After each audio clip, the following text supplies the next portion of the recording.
On fait affaire aux États-Unis avec des grands détaillants et des distributeurs de tuiles qui représentent 40 à 50 de notre chiffre d'affaires. Si on inclurait nos usines aux États-Unis, plus de 50 de nos ventes sont aux États-Unis. On a une bonne partie de notre production qui part ici du Canada vers les États-Unis. 80 de mon volume est à l'exportation aux États-Unis.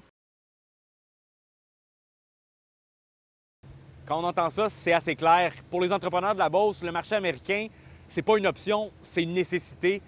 Ce qui fait que malgré le sursis de 30 jours qu'on a donné à l'imposition des tarifs, il y a encore beaucoup d'inquiétudes chez plusieurs des entrepreneurs de la région. J'ai passé à peu près le pire week-end passé et le début de semaine.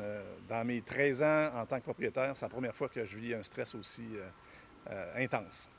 Honnêtement, on ne sait pas qu'est-ce que ça va donner au niveau de nos clients. Absolument une personne très optimiste, mais cette fois-ci, là, c'est... PF, on est bleu, hein? Donc on a le sang bleu, on est... lundi matin, c'était gris. On essaie de mitiger les impacts. Actuellement, on est en négociation avec nos clients américains, mais on a eu un bon stress test la semaine dernière et on voit immédiatement que certains débarquent. Ça pourrait avoir un impact direct sur les emplois qu'on a tant à Saint-Georges que dans notre usine de Belleville. Mais c'est pas tout le monde qui est inquiet. Il y en a qui continuent à aller de l'avant avec leur entreprise comme si c'était une journée habituelle et qui ne croient pas vraiment aux menaces de Donald Trump. Moi, j'y crois pas, personnellement. J'y ai pas cru. Si advenant qui annoncerait qu'il y a spécifiquement des tarifs sur les manufacturiers de planchers de bois franc canadiens, là, j'y croirais.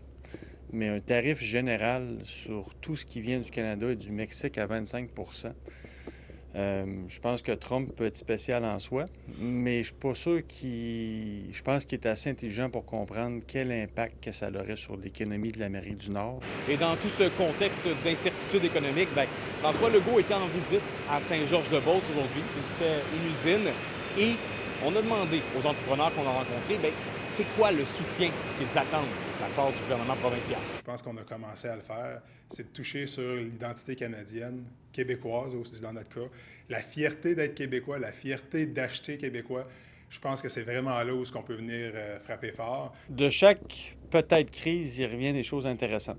Fait que ce que j'ai entendu dans le dernier gouvernement, avant même de parler de notre partnership avec notre voisin américain, on devrait considérer nos partenaires canadiens qui, les États, les différentes provinces ici au Canada, pourquoi se mettre des barrières entre nous autres, tandis qu'on a peur des barrières avec les États-Unis? Avoir des plans pour les employés, pour l'assistance au niveau des gens, des entreprises, la subvention.